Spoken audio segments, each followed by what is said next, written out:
Good morning students. आज जो हम करने वाले हैं वो करने वाले हैं कलोम का परिचय। ठीक है, यहाँ पर क्या है, सबसे पहले हम कलोम का परिचय, लास्ट टाइम हमने पढ़ लिया था कि यकृत को क्या है, रंजक पित्त का स्थान माना गया है। ठीक है ना, मतलब कि रंजक पित्त कहाँ होता है, तो यकृत में माना गया है। ठीक है, जो वाग्भट है उन्होंने रंजक पित्त का जो स्थान माना गया है वो माना गया है अमाशय।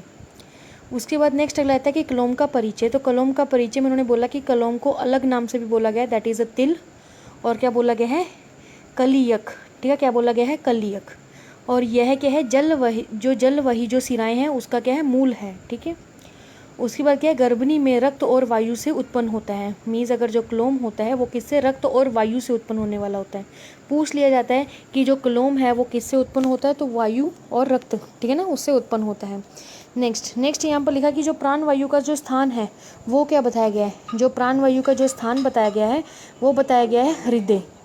ठीक है ना, क्या बताया गया है, हृदय बताया गया है। यहाँ पर जो नाभि लिखा उसको कट कर दो, नाभि नहीं है एक्चुअली, क्या है जो यहाँ पर साथ में श्लोका लिखा है कि नाभिस्थ है प्राण पवने। ठीक है, क्या लिखा हुआ है, नाभिस्थ है प्राण पवने, तो वो क्या है, वो श्वसन क्रिया के वर्णन करते हुए उन्होंने ये श्लोका लिखा। इसका मतलब ये नहीं है कि नाभि उसका स्थान है। ठीक है ना, इसका जो आंसर लगेगा वो क्या, हृदय ही लगेगा। नेक्स्ट अगला आ जाता है कि शरीर और प्राण वायु का जो संयोग है वो क्या होता है, कि आयु और जीवन कहा जाता है। उसके बाद नेक्स्ट अगला आता है कि आहार के उन्होंने क्या है, 6 माने गए हैं। आहार जो होते हैं, मतलब कि जो हम आहार खाते हैं वो 6 तरीके से खाते हैं। ठीक है, जो आचार्य चरक है उन्होंने 4 बताए हैं, जो कि अशीत, पीठ, लिड, खादित। ठीक है, जो ये होता है तो उसमें क्या है, 2 एक्स्ट्रा ऐड कर दी, दैट इज़ चोष्य और चव्य। ठीक है, चबाकर खाना और चूसना। ठीक है, चोष्य और चव्य इसके अतिरिक्त माने गए हैं। ये जो आहार के बारे में बताया गया है वो कहाँ बताया गया है, तो शारंगधर पूर्व खंड 6 में इसके बारे में वर्णन किया गया है। नेक्स्ट में इन्होंने क्या है, गुदा की 3 वलियों के बारे में बताया गया है, तो प्रवाहिका, सर्जिनी, ठीक है ना, और दूसरा क्या है, ग्राहिका, दैट इज़ ए ग्राहिनी। ठीक है, ये बताया गया है। तो इसको अगर याद करना हो तो ये याद करना चाहिए, दैट इज़ अ प्रसव, प्रसग। ठीक है, क्या आ जाता है, प्रसग। तो प्र से प्रवाहिनी, स से सर्जिनी और ग से आ जाएगा ग्राहिका। ठीक है, नेक्स्ट अगला आया था कि उन्होंने पुत्र और पुत्री की उत्पत्ति के बारे में बताया कि वो कैसे मानी गई है। तो उन्होंने मान लिया कि परमेश्वर, जो क्या ईश्वर दे वही क्या है, मतलब ये परमेश्वर की इच्छा ही है कि उसको क्या होगा। और दूसरा ये भी बोला जाता है कि अगर शुक्र की ज़्यादा रहती है, अमाउंट ज़्यादा रहती है तो पुत्र, अगर आर्तक की ज़्यादा अमाउंट रहती है तो कन्या की उत्पत्ति मानी गई है। नेक्स्ट अगला आया था कि उन्होंने बताया नाभि नाल छेदन, जो हम नाल छेदन करते हैं तो कितने डिस्टेंस पे करना चाहिए। तो उन्होंने बोला है कितने डिस्टेंस पे, तो 8 उंगल बोला गया है। शारंगधर ने 8 उंगल बोला है, और जो वाग्भट है बिल्कुल उससे क्या है, हाफ है, मीन्स 4 उंगल बताया गया है। नेक्स्ट अगला आता है कि सूतिका का जो उन्होंने काल माना वो कितना है, 1.5 ईयर, 1.5 मंथ। मतलब सूतिका काल किसको बोलते हैं, जब तक क्या है वो जो क्या है आर्तव के दर्शन ना हो जाएं। ठीक है, तो वो कब होते हैं, मीन्स 45 डेज हो गए एक तरह से। ठीक है, 1 ईयर और 1 मंथ और साथ में हाफ। ठीक है, उसी बार बोला कि दूध जो हो वो कब उत्पन्न, मतलब कि कब उतरता है। तो उन्होंने बोला कि प्रसव के 3rd एंड 4th डे पे होता है। जब तक दूध मतलब कि उतरता नहीं है तब तक बालक को क्या देना चाहिए, तो उन्होंने बोला कि गुड़ और अजवाइन वो देने का निर्देश दिया गया है। नेक्स्ट अगला आता है कि माता के दूध के अभाव में बकरी और गाय का दूध देने का भी निर्देश दिया गया है। तो अगर बकरी और गाय दोनों आ जाए और आपको एक ही सिलेक्ट करना हो तो सबसे पहले आप बकरी को ही करेंगे, बिकॉज श्लोका में क्या है, अजय दुग्ध लिखा हुआ है सबसे पहले, उसके बाद गाय का दुग्ध लिखा हुआ है। ठीक है, उसके बाद नेक्स्ट अगला आता है, उन्होंने अन्नप्राशन के बारे में बताया कि उन्होंने बोला कि जो 6th और 8th मंथ के में क्या है, अन्नप्राशन का विधान बताया हुआ है। अगर हम व्यय की बात करें तो उन्होंने व्यय विभाजन किया हुआ है, तो व्यय विभाजन में उन्होंने बोल दिया कि 16, 16 से 70 और 70 से अधिक। तो बाल्यावस्था 16 वर्ष तक है, मध्य जो है 16 से 70 वर्ष तक है, और जो वृद्ध है वो क्या है 70 ईयर्स तक से अधिक बताई गई है। उसके बाद है औषध मात्रा। तो औषध मात्रा में उन्होंने बोला कि जो अगर फॉर एग्जाम्पल कोई बच्चा है उसको हमने औषधि कैसे देनी है, किस प्रकार हम उसको देंगे। तो ये जो हम औषधि मात्रा पढ़ने वाले हैं तो यहाँ पर लिखा है कि ये कल्क और चूर्ण के मुताबिक हम बताने वाले हैं। किसके मुताबिक, कल्क और चूर्ण के हिसाब से हम क्या बताने वाले हैं।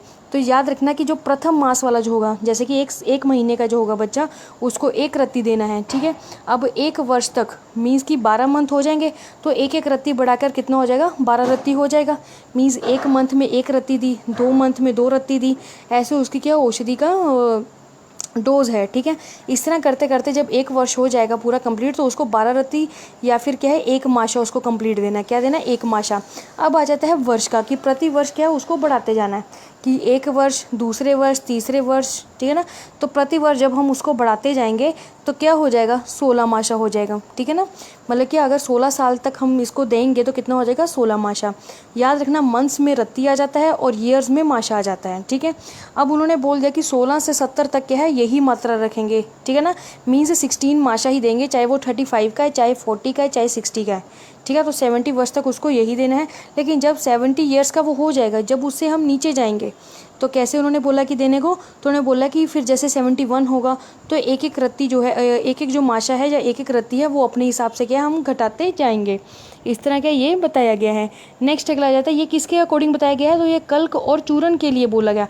अगर क्या है कोई लिक्विड चीज़ की बात हो रही है, मीन्स क्या है स्वरस, क्वाथ, फांट, हिम, तो कितना बोला गया? दैट इज़ अ चौगुनी मात्रा। मीन्स क्या है, 1 रत्ती की जगह हम 4 रत्ती लेंगे, 2 रत्ती की जगह हम उसको मल्टीप्लाई कर देंगे तो 8 रत्ती हो जाएगा, ठीक है। तो वो चीज़ इसमें बताई गई है, ठीक है।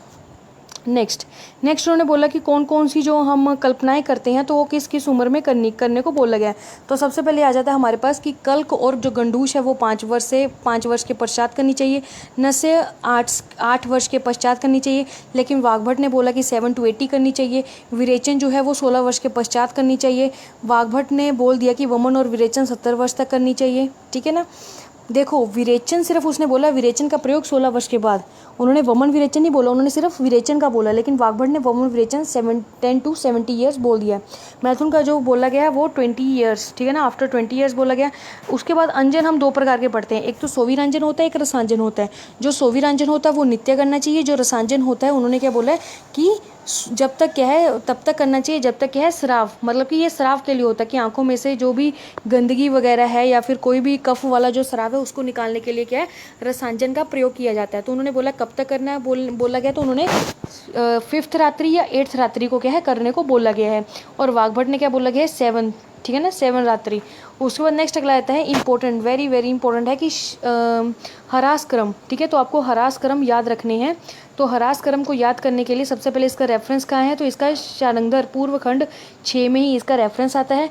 तो हरास क्रम में क्या होता है कि इसमें बताया गया कि किस किस साल में या कितनी कितनी एज में किस किस चीज़ का हरास होता है। जैसे कि पहले बोला गया बाल्यावस्था, और याद रखने के लिए क्या प्रत्येक जो है वो क्या है 10 वर्ष का अंतर बताया गया।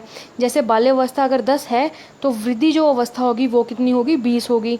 उसके बाद छवि है तो वो 30 होगी, ठीक है। तो इन्होंने ऐसे ऐसे करके क्या है बताया गया है। अब जो टोटल जो हम इसको काउंट करते हैं तो 120 निकलती है, ठीक है। 120 ईयर्स उन्होंने बोला कि पूरा जीवन होता है। अब उन्होंने कैसे बताया है?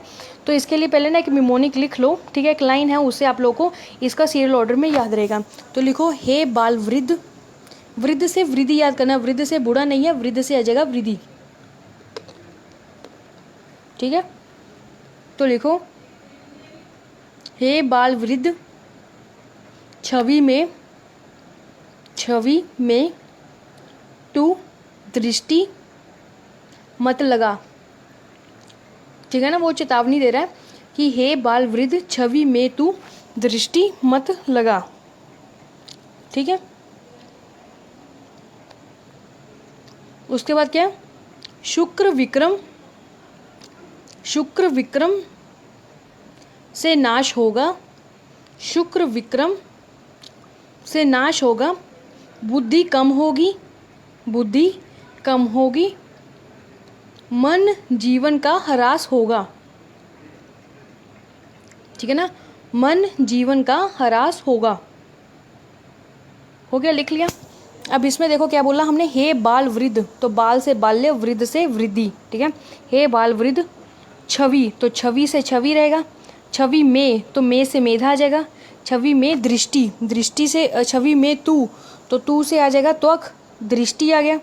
उसके बाद है दृष्टि मत लगा, शुक्र विक्रम से नाश होगा, तो शुक्र और विक्रम, ठीक है, ये अलग अलग आ गए, ठीक है। शुक्र विक्रम से नाश होगा, बुद्धि कम, तो बुद्धि और कर्मेंद्रियां, ठीक है, बुद्धि कम होगी।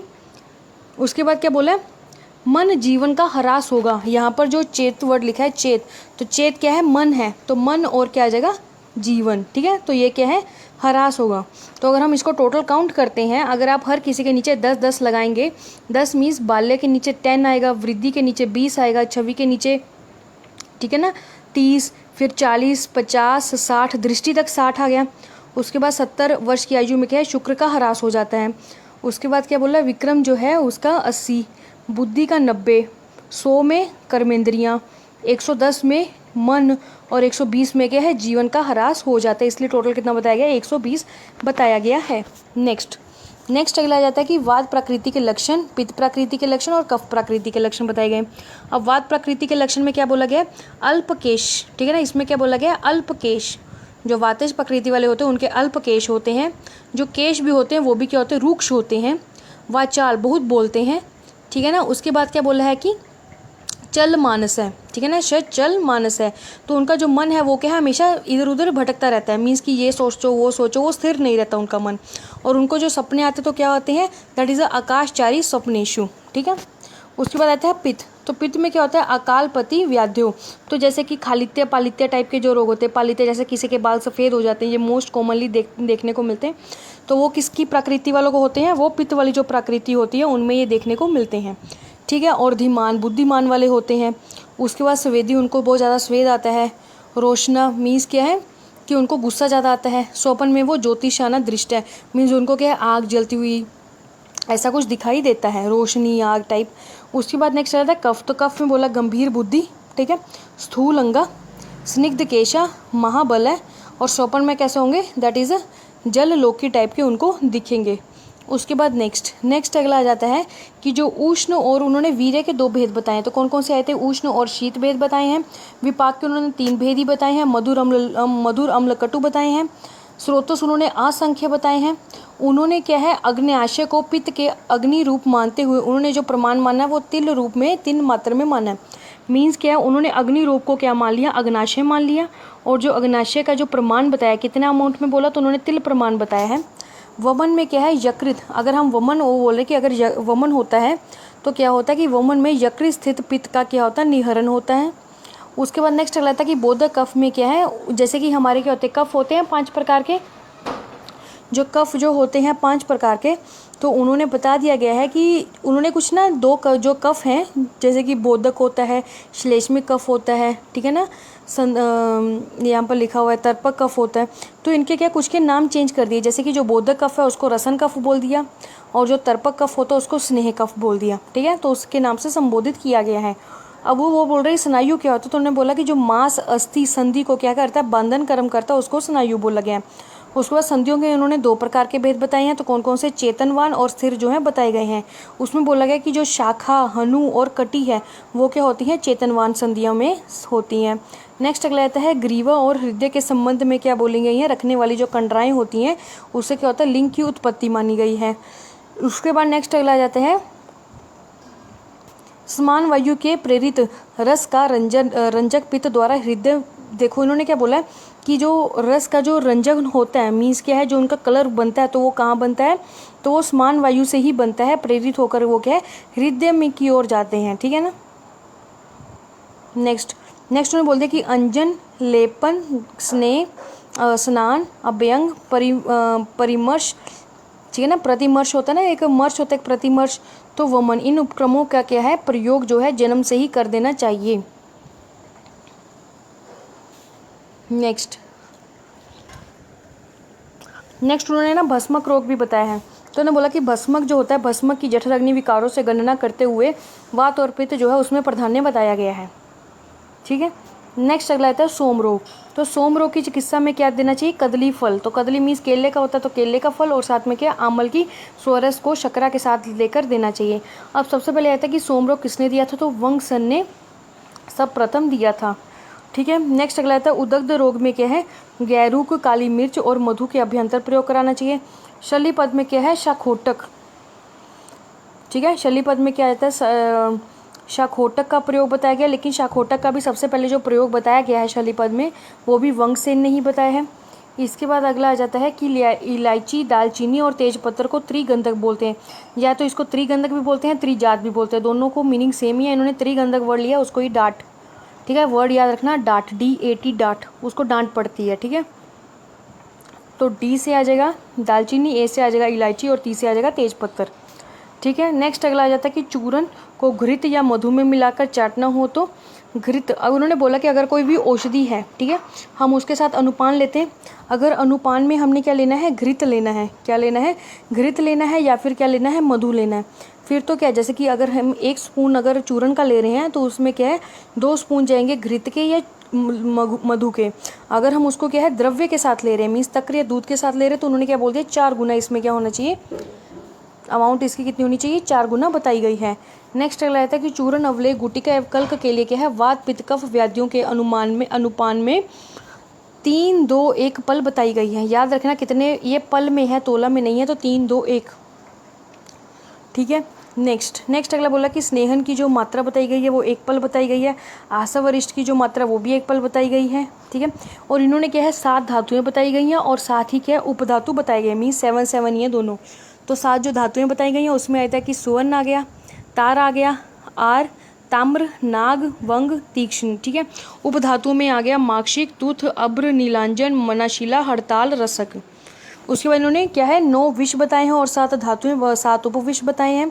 और उन्होंने ये भी बोला है कि जो हम स्नेहपान करते हैं वो कब करना चाहिए, सूर्य उदय के होने पर बताया गया है कि रात्रि को स्नेहपान नहीं करना चाहिए। ठीक है, नेक्स्ट अगला आता है कि जो अनुवासन है, अनुवासन की जो मात्रा बताई गई है वो कितनी देनी चाहिए।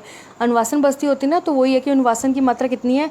तो अगर कोई उत्तम बल होगा तो उसको 6 पल है, मध्य वाले को 3 बल है और जो हीन वाला उसको 1.5 पल बताई गई है। उसके बाद नेक्स्ट अगला आता है, उन्होंने बोला कि जब हम वस्ती देते हैं तो वस्ती जो पुटक होता है, जो पीछे होता है ना एक ब्लैडर टाइप का, उसको दबाने का कितना समय बोला गया। तो उन्होंने बोला है कि 3 मात्र बताया गया, 1 2 3 करके गिनोगे तो 3 मात्र बताया गया है। उसके बाद नेक्स्ट अगला आता है कि जो उत्तर बस्ती है वो कितनी अमाउंट में देनी चाहिए। तो उन्होंने बोला कि अगर वो 25 साल से, ठीक है ना, ऊपर है, पहले नीचे का देख लेते हैं कि 25 साल से अगर वो नीचे है तो 2 कर्ष, 2 कर्ष मतलब क्या होता है 2 तोला बताई गई है। और अगर क्या है वो ऊपर है उससे तो आधा 1 पल बताई गई है, मीन सीधा डबल, क्योंकि 1 पल किसके बराबर होता है, 4 तोला के बराबर होता है।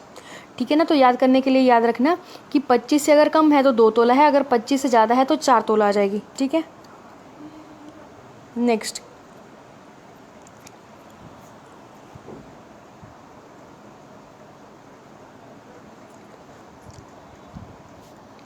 में उन्होंने क्या बताया कि अगर कफज, पित्तज और वातज रोग हैं, ठीक है, तो उसमें जो नस्य कैसे देना है। तो उन्होंने बोला कि जो कफ वाले होंगे उनको सुबह देना है, दैट इज़ पूर्व में देना है। मध्य जो पित्तज वाले होंगे उनको मध्य में देना है और जो वातज वाले होंगे उनको देना है बाद में देना है, दैट इज़ अपराह में बताया गया है।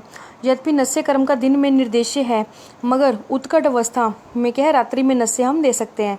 ठीक है, नेक्स्ट अगला आ जाता है कि जो प्रतिमर्श नस्य है उसके कितने काल बताए गए। तो उसके 14 काल बताए गए हैं। याद रखना सुश्रुत ने भी 14 काल बताए हैं, लेकिन वाग्भट ने कितने बताए हैं, 15 काल बताए हैं।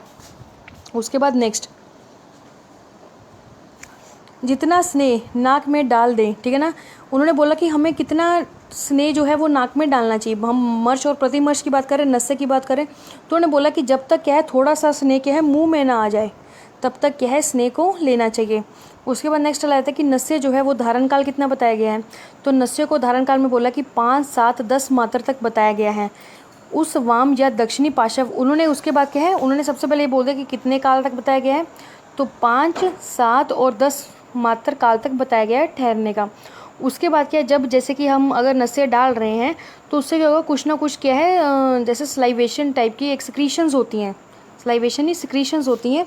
तो सिक्रीशन से क्या होगा कि स्लाइवेशन क्या होती है बढ़ जाती है। ठीक है ना, जो सिक्रीशन होती है तो फिर मुख में आ जाती है, तो उसको क्या है फिर हमने थूकना है। तो थूकना अगर है हमें, अगर स्लाइवेशन आ गई है मुंह में तो उसको अगर हम थूकना चाहते हैं, बिकॉज नस्य में हम पहले बोल चुके कि तब कब तक करवाना है, जब तक करवाना है जब तक क्या है मुख में थोड़ा सा आ ना जाए। तो जब वो ऐसा कुछ फील होने लग पड़े तो उसको क्या है, जब उसको मुंह से फेंकना है तो कभी भी सीधे मुंह से नहीं फेंकना, या तो राइट या तो लेफ्ट मतलब करके ऐसे ही फेंकना चाहिए। कभी भी क्या लिखा है कि सन्मुख में नहीं फेंकना चाहिए। नेक्स्ट अगला आता है कि जो शारंगधर है उसने जो धूम के प्रकार बताए गए हैं वो कितने बताए गए हैं, 6 प्रकार बताए गए हैं।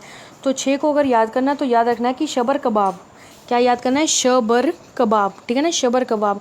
तो श से शमन आ जाएगा, व से वृंगन आ जाएगा, र से रेचन आ जाएगा, क से कासघन आ जाएगा, व से वामक आ जाएगा और व से वृंधूपन आ जाएगा, ठीक है।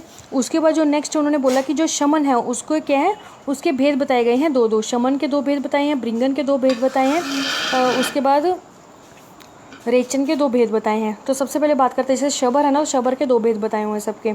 तो जो शमन है, तो शमन के क्या आ जाते हैं, मध्यम और प्रायोगिक आ जाते हैं। भृंगन के जो बताए गए हैं स्नेहिक और मधु आ जाते हैं। रेचन के बताए हुए हैं कि शोधन और तीक्ष्ण, ठीक है, 2 भेद बताए गए हैं। उसके बाद आता है जो गंडूश होता है उसमें क्या है, द्रव्य पदार्थ डालने होते हैं। बिकॉज हम क्या बोलते हैं, हम यही बोलते हैं जो गंडूश होते हैं वो क्या होते हैं, असंचारी, जब मुख जो है वो संचार ना कर सके उसको क्या बोल देते हैं, गंडूश बोल देते हैं। उसके बाद जो कवल होते हैं, कवल में क्या है, कल्क दिए जाते हैं द्रव्य को, ठीक है। उसके बाद नेक्स्ट अगला आता है लेप। तो लेप में उन्होंने क्या बोल दिया कि जो लेप होता है उसमें क्या है कि आपको किस तरह अप्लाई करना चाहिए। तो लेप में है कैसा करना चाहिए, दैट इज़ अ प्रतिलोम की तरह क्या है उसको अप्लाई करना चाहिए। मीन्स इन्होंने क्या बोल दिया कि जो रोम है, ठीक है ना, उसके क्या है अभिमुख होकर क्या है अप्लाई करना चाहिए ताकि वो अंदर अच्छे से जा सके। उसके बाद नेक्स्ट अगला आ जाता है कि जो व्रण शोफ है, ठीक है ना, जो व्रण शोफ है उसके 7 उपक्रम बताए गए हैं, ठीक है ना। हम जब सूची संहिता जो उसमें सर्जरी का मेन है तो उसमें व्रणों की चिकित्सा बताई गई है। तो उन्होंने बोला कि उसके 7 उपक्रम होते हैं व्रण के, तो उसको याद करना हो तो उसके लिए एक पहले साइड में ट्रिक लिख लो कि वीर उपसाहो उपसाहो नहीं है, उपासो, वीर उपासो रोबे, ठीक है ना। अगर वीरों की उपासना करेंगे तो रोएंगे, ठीक है। तो ऐसे करके याद कर लेना कि वीर उपासो रोबे। तो वी से याद करना वीर, तो वी से आ जाएगा विमलापन, र से आ जाएगा रक्त अवसेचनम, ऊ से आ जाएगा उपनाह, ठीक है। उसके बाद उपनाह, प से आ जाएगा पाटन, ठीक है। स से आ जाएगा शोधन, ठीक है। रो से आ जाएगा रोपण और व से आ जाएगा, व से क्या है विकृत, ठीक है। वैकृत्य, विकृत नहीं है, वैकृत्य में है, वैकृत्य में, ठीक है। अब पहला क्या है देखो, शालंधर जो है उसके क्या है सब कुछ सेम टू सेम है, लेकिन क्या सिर्फ फर्स्ट चेंज है, उन्होंने विमलापन की जगह क्या बोला गया है, शोथहर बोला गया है, शोथहर लेप लगाने का बताया गया, बस, ठीक है। इससे आप लोग को सुश्रुत के भी याद हो गए और शालंधर के भी याद हो गए। सुश्रुत ने क्या बोला है, मतलब उनका जो कोटेशन है वो कैसे याद करेंगे कि वीर उपासो रोबे, ठीक है। नेक्स्ट अगला आता है कि अभ्यंग, परिषेक, पिच्चू, बस्ती, बेद से मुदा तेल 4 प्रकार के बताए गए हैं, ठीक है ना। कि अभ्यंग, परिषेक, जो मुदा तेल के उन्होंने ना 4 प्रकार बताए गए हैं। तो कौन से हैं, अभ्यंग कर सकते हैं, परिषेक कर सकते हैं, पिच्चू कर सकते हैं और बस्ती कर सकते हैं। इसको क्या है, जो उत्तरोत्तर ये क्या होते जाएंगे, बलवान होते जाएंगे। मीन्स अगर अभ्यंग और परिषेक में सबसे ज़्यादा बलवान कौन होगा तो परिषेक होगा, परिषेक और पिच्चू में सबसे ज़्यादा बलवान कौन होगा तो पिच्चू होगा, पिच्चू और बस्ती में सबसे ज़्यादा जो बलवान होगा तो वो बस्ती होगा। तो इस हिसाब से जो बस्ती है वो इन चारों में से क्या है सबसे बलवान बताई गई है, ठीक है। तो इसको याद करना हो तो उसके लिए ये है AS पूर्वा। तो ए से अभ्यंग, स से सेक परिषेक, ठीक है ना, सेक परिषेक उसी तरह का है, और प से पिच्चू, ब से बस्ती, ठीक है। उत्तरोत्तर क्या है, ये गुरु है। अब जो गुरु है तो जो गुरु चीज़ की बात की गई है कि बस्ती जो है वो गुरु है, तो गुरु को लेकर इन्होंने बात की गई है कि जो शिरो बस्ती है उसकी जो ऊंचाई बताई गई है वो 12 अंगुल है, ठीक है ना। और कैसे बांधना है तो सिर के अकॉर्डिंग उसको गोलाई में देना है, ठीक है। मतलब जो लंबाई है, जो ऊंचाई बताई गई है, ठीक है, तो वो कितनी बताई गई है, 12 अंगुल बताई गई है। और कब देना चाहिए, प्रातः काल में, ठीक है ना। भोजन किए हुए इनका निर्देश बिना भोजन मतलब बिना कुछ खाए पिए प्रातः काल में देना चाहिए। और उन्होंने बोला कि कब तक धारण करके रखना चाहिए, तो 1000 मात्रा तक और वेदना उपशांति तक बताया गया है। नेक्स्ट अगला आता है कि कितने दिन तक देना चाहिए, तो 5 से 7 के दिन 5 या 7 दिन पर देना चाहिए। और सभी ऋतुओं में हम क्या इसको दे सकते हैं, इसकी सबसे अच्छी क्वालिटी यही है, ठीक है, कि सभी ऋतुओं में हम इसको देख सकते हैं। तो सबसे पहले कि जो शिरोबस्ती है 12 अंगुल उसकी ऊंचाई होनी चाहिए, उसको प्रातःकाल में बिना खाए देना है। जो उसकी मात्रा है वो कितनी आ जाएगी, 1000 आ जाएगी। और क्या है वेदना उपशांति, ठीक है ना। कब तक धारण करना है, जब तक 1000 मात्र मीन्स 1000 तक बोलना होता है, वो गिनती गिननी होती है। या फिर क्या होता है कि वेदना, जब तक उसकी जो वेदना है वो शांति ना हो जाए। और कितने दिन देना है दिन रेगुलर में, तो 5 से 7 दिन। और उसको क्या है सभी ऋतुओं में हम दे सकते हैं। नेक्स्ट अगला आता है कर्ण पूरण। तो उन्होंने बोला कि कर्ण पूरण क्या है, तो कर्ण रोगों में 100, कंठगत रोगों में 500 काल, और शिरोगत रोगों में कितना है 1000। अब देखो कर्ण पूरण है तो कान सबसे नज़दीक पड़ेगा, तो कान के रोगों में 100 आ गया। अब कंठ थोड़ा दूर पड़ता है तो कंठ में कितने आ जाएंगे 500 आ जाएगा। और सिर जो है वो थोड़ा और ज़्यादा दूर पड़ता है, ठीक है ना, तो उसमें कितने आ जाएंगे 1000 काल मात्र बताया गया है। नेक्स्ट उन्होंने बोला कि कर्ण पूरण के रस आदि द्रव्य जो हैं पदार्थ प्रातःकाल भोजन से पहले, अगर हम द्रव्य पदार्थ से कर रहे हैं तो प्रातःकाल भोजन के पूर्व देना चाहिए। अगर तैल आदि में स्निग्ध कर रहे हैं तो सूर्य अस्त होने पर ही क्या है भरना चाहिए।